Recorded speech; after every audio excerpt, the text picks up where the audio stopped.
Hi, ഞാൻ doctor പ്രിയ, Q1 health കെയറിലെ homoeopathic ഫിസിഷ്യനാണ്. നമ്മുടെ ക്ലിനിക്കിലൊക്കെ ചില പേഷ്യൻസ് വരാറുണ്ട്. ബി.പിക്ക് കണ്ടിന്യൂസ് ആയിട്ട് മരുന്ന് കഴിക്കുന്നുണ്ട്, പക്ഷേ ബി.പി കൺട്രോൾ ആവുന്നില്ല.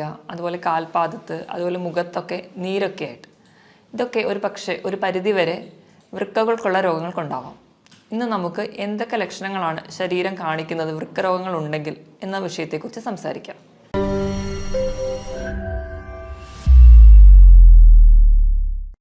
നമ്മുടെ ശരീരത്തിൽ ഒരു ജോഡി വൃക്കകളാണുള്ളത്. നമ്മുടെ നട്ടലിനെ രണ്ട് വശത്തായിട്ട് സ്ഥിതി ചെയ്യുന്നു. 150 ഗ്രാം ഭാരമാണ് ഇതിനുള്ളത്.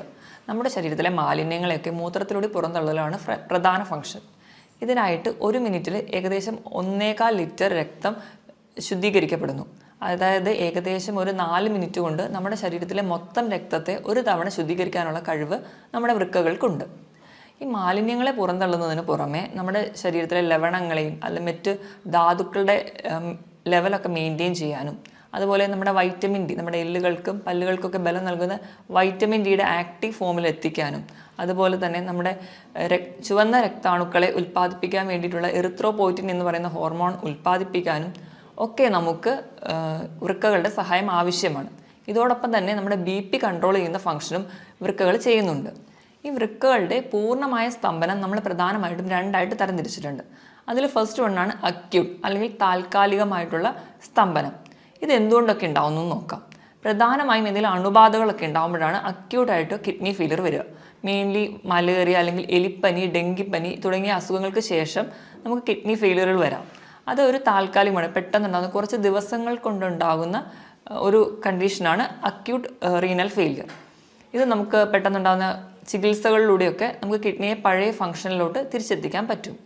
ഇനി നമുക്ക് രണ്ടാമതായി കാണുന്നതാണ് ക്രോണിക് റീനൽ ഫെയിലിയർ അല്ലെങ്കിൽ സ്ഥിരമായിട്ടുള്ള കിഡ്നി ഫെയിലിയറുകൾ. അതെന്തുകൊണ്ടൊക്കെ ഉണ്ടാകുന്നത് നോക്കാം.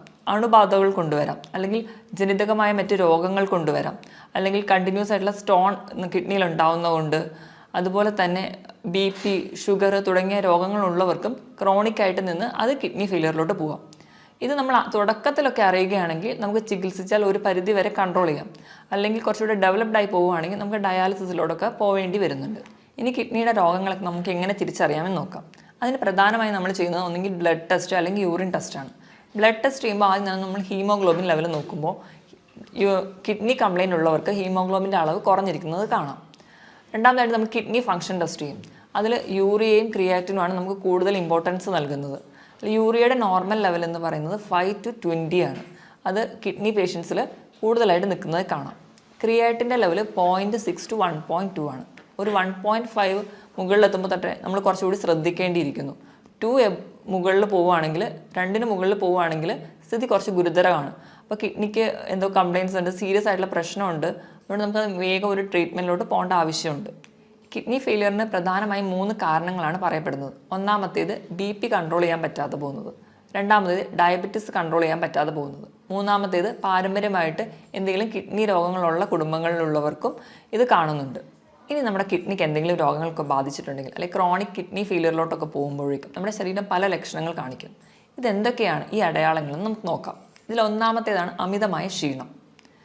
അമിതമായ ക്ഷീണം എന്ന് പറയുമ്പോൾ തന്നെ തളർച്ച, അമിതമായ കിതപ്പ്, അതുപോലെ തന്നെ തലവേദന, തലകറക്കം, അതുപോലെ ഒന്നിലും കോൺസെൻട്രേറ്റ് ചെയ്യാൻ പറ്റാതെ വരുന്നൊരു കണ്ടീഷൻ. ഇതിന് പ്രധാന കാരണം നമ്മുടെ ശരീരത്തിൽ യൂറിയയുടെ അളവ് കൂടുതലായി നിൽക്കുന്നത് കൊണ്ടാണ്. ഇതോടൊപ്പം തന്നെ നമ്മുടെ രക്തത്തിൽ HBയുടെ അളവ് കുറയുന്നത് കൊണ്ട് നമുക്ക് വിളർച്ച ഉണ്ടാകുന്നതായും കാണാം. ഇനി രണ്ടാമത്തെ ലക്ഷണമാണ് ഉറക്കക്കുറവ്. നമുക്ക് നല്ല ക്ഷീണം ഉണ്ടെങ്കിലും നമുക്ക് ഒരു ഡീപ്പ് സ്ലീപ്പ് കിട്ടത്തില്ല, ഒരു മയക്കം മാത്രമേ ഉണ്ടാവുള്ളൂ. ഇപ്പോൾ ഉറങ്ങുകയാണെങ്കിൽ തന്നെ കൂർക്കം വലി ഉണ്ടാവുന്നതായി കാണാം. അതുപോലെ തന്നെ നമ്മുടെ അടുത്ത് കിടക്കുന്ന ആൾക്ക് നമ്മുടെ മൂക്കിൽ നിന്ന് വരുന്ന ശ്വാസത്തിന് ഒരു മൂത്രത്തിൻ്റെ ഗന്ധം അനുഭവപ്പെടുന്നതായി കാണാം. ഇതിന് കാരണവും നമ്മുടെ രക്തത്തിൽ യൂറിയയുടെ അളവ് കൂടുതലായി നിൽക്കുന്നത് കൊണ്ടാണ്. മൂന്നാമത് നമ്മുടെ ശരീരം കാണിക്കുന്ന ഒരു ലക്ഷണമാണ് സ്കിന്നിനുണ്ടാവുന്ന ചേഞ്ചസ്. സ്കിന്നിന് പ്രത്യേകിച്ച് ഒരു കോസ് ഒന്നും ഇല്ലാതെ സ്കിന്നിന് ഭയങ്കരമായിട്ട് ചൊറിച്ചിൽ വരാം. പ്രധാനമായും നമ്മുടെ കാൽമുട്ടിന് താഴെയുള്ള ഭാഗത്താണ് ചൊറിച്ചിൽ കാണാറ്.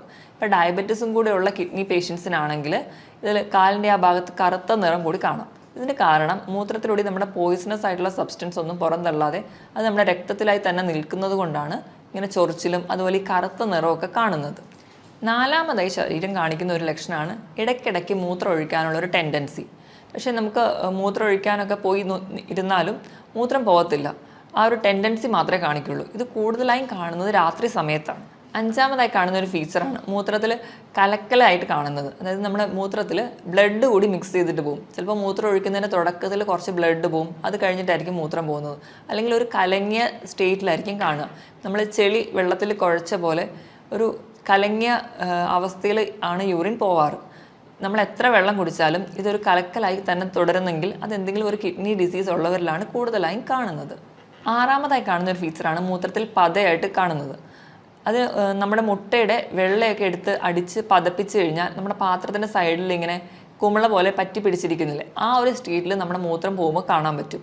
അതുപോലെ കുമിളകളൊന്നും പൊട്ടാതെ പതയായിട്ട് തന്നെ നിൽക്കുന്നുണ്ടെങ്കിൽ അതും ഒരു കിഡ്നി ഡിസീസിനുള്ള ഒരു അടയാളമായിട്ട് കാണുന്നു. ഇനി ഏഴാമതായി ശരീരം കാണിക്കുന്ന ഒരു ലക്ഷണമാണ് കണ്ണിന് ചുറ്റുമുള്ള തടിപ്പ്, അല്ലെങ്കിൽ നമ്മൾ അതിനെ പഫിനെസ് എന്ന് പറയും. ഇതിന് പ്രധാന കാരണം എന്ന് വെച്ച് കഴിഞ്ഞാൽ നമ്മുടെ ശരീരത്തിന് ആവശ്യമായിട്ടുള്ള പ്രോട്ടീനുകൾ കിഡ്നി വഴി പുറന്തള്ളുകയും അതിന് പകരം പോയിസണസ് ആയിട്ടുള്ള സബ്സ്റ്റൻസ് രക്തത്തിൽ അടിയുന്നതും കൊണ്ടാണ്. നമ്മൾ കിഡ്നി വഴി നമ്മുടെ ശരീരത്തിന് ആവശ്യമുള്ള പ്രോട്ടീൻ പോകുന്നതിനോടൊപ്പം തന്നെ നമ്മുടെ മസിലുകളിലുള്ള പ്രോട്ടീനും അവ പുറന്തള്ളുന്നു. അപ്പോൾ നമ്മുടെ മസിൽസൊക്കെ കുറച്ചുകൂടെ വീക്കാവും. അതുപോലെ കിഡ്നി പേഷ്യൻസൊക്കെ ഇങ്ങനെ മെലിഞ്ഞ് വരുന്നതായിട്ട് നമുക്ക് കാണാം. ഇനി എട്ടാമതായിട്ട് ശരീരം കാണിക്കുന്ന ഒരു ഫീച്ചറാണ് കാൽപാദത്തിലൊക്കെ നീരുണ്ടാവുന്നത്.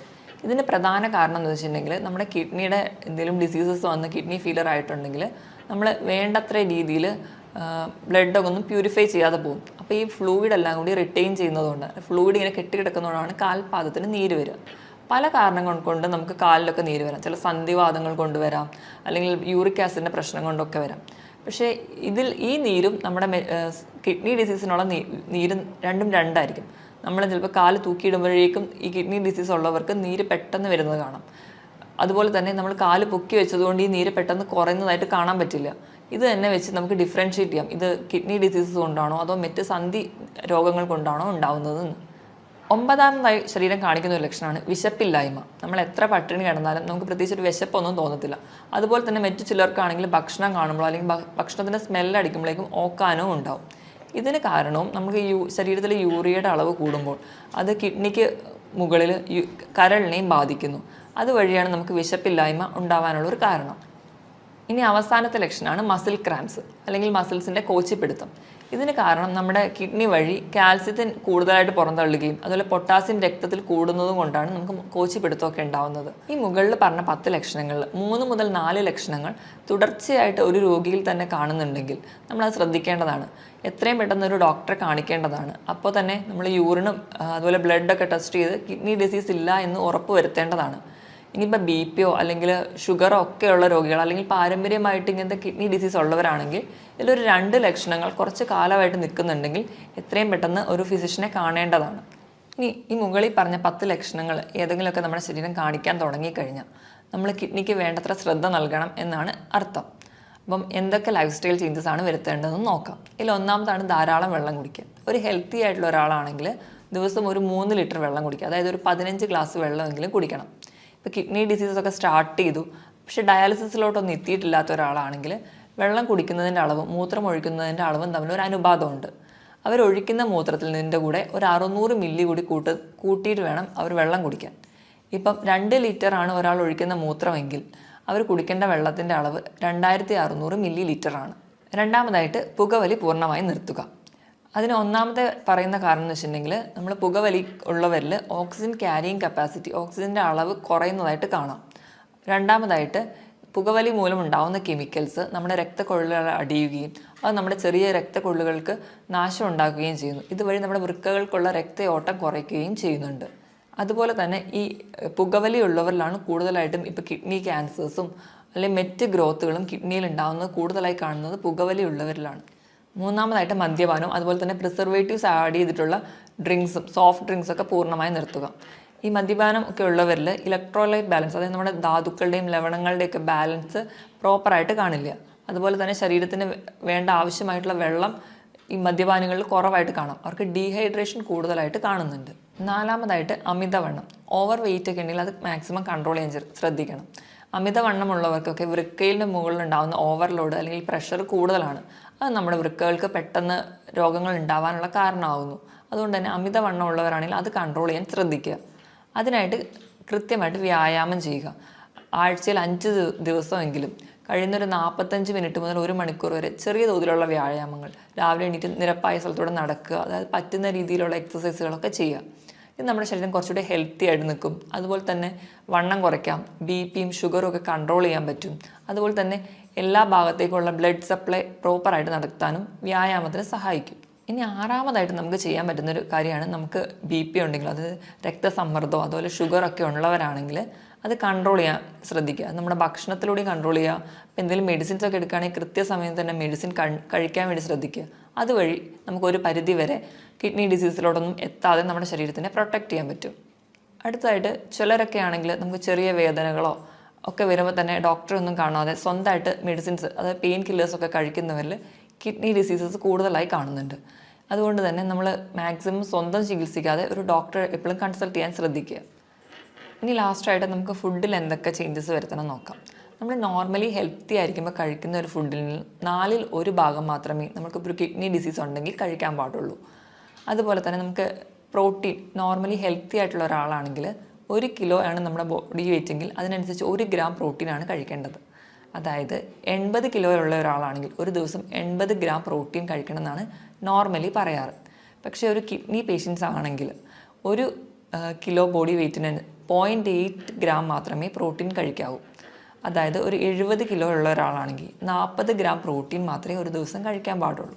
പ്രോട്ടീൻ കഴിക്കുമ്പോൾ തന്നെ നമ്മൾ റെഡ് മീറ്റ് പൂർണ്ണമായും ഒഴിവാക്കുക. റെഡ് മീറ്റ് എന്ന് പറയുമ്പോൾ പോത്തിറച്ചി, താറാവിറച്ചി ഇതൊക്കെ പൂർണ്ണമായും ഒഴിവാക്കുക. അതിന് പകരം വെജിറ്റബിൾ പ്രോട്ടീൻസ് കൂടുതലായി കഴിക്കുക. വെജിറ്റബിൾ പ്രോട്ടീൻസിൽ വരുന്നതാണ് പനീർ, കൂണ്, പയർ, കടല, പരിപ്പ് തുടങ്ങിയ ധാന്യങ്ങളും. രണ്ടാമതായിട്ട് നമ്മൾ കൊഴുപ്പ് കഴിക്കേണ്ട അളവാണെങ്കിൽ, കൊഴുപ്പെന്ന് പറയുമ്പോൾ നമ്മുടെ ഫാറ്റ്, അത് നമുക്ക് പല രീതിയിൽ കിട്ടും. നമുക്ക് മുട്ടയുടെ മഞ്ഞയിൽ നിന്ന് കിട്ടാം, മീൻ കഴിക്കുന്ന വഴി കിട്ടാം, നമ്മൾ ഉപയോഗിക്കുന്ന എണ്ണ, നെയ്യ് ഇതിൽ നിന്നൊക്കെ നമുക്ക് കൊഴുപ്പ് കിട്ടും. ഒരു ദിവസം ഒരു ഹെൽത്തി ആയിട്ടുള്ള ഒരാളാണെങ്കിൽ ഒരു 50 ഗ്രാം മാത്രമേ കൊഴുപ്പ് കഴിക്കാൻ പാടുള്ളൂ.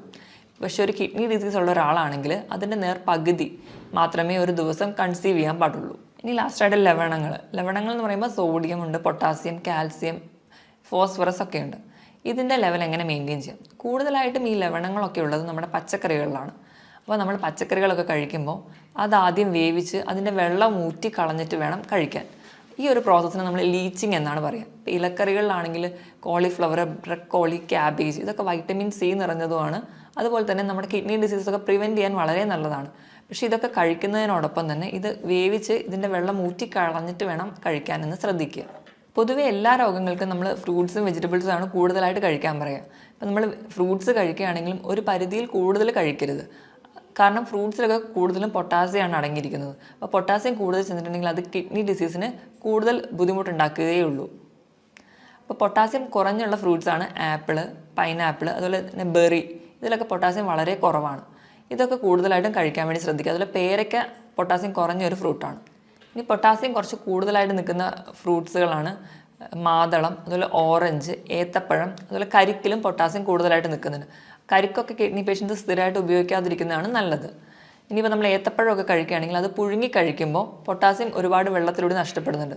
അപ്പോൾ കുറച്ചും കൂടി കിഡ്നി ഡിസീസ് ഉള്ളവർ ഏത്തപ്പഴമൊക്കെ പുഴുങ്ങി കഴിക്കുന്നതാണ് കുറച്ച് കൂടുതൽ ബെറ്റർ. ഇനി ഉപ്പിൻ്റെ അളവ് പറയുകയാണെങ്കിൽ കിഡ്നി പേഷ്യൻസ് ഒക്കെ ഉണ്ടെങ്കിൽ ഒരു 4 ഗ്രാമിൽ കുറവ് ഉപ്പ് മാത്രമേ ഒരു ദിവസം ഉപയോഗിക്കാൻ പാടുള്ളൂ. ഇപ്പം നമ്മുടെ വീട്ടിലൊക്കെ ആരെങ്കിലും കിഡ്നി പേഷ്യൻസ് ഒക്കെ ഉണ്ടെങ്കിൽ നമ്മൾ ഭക്ഷണം പാചകം ചെയ്യുമ്പോൾ എപ്പോഴും ഉപ്പിടാതെ പാചകം ചെയ്യുക.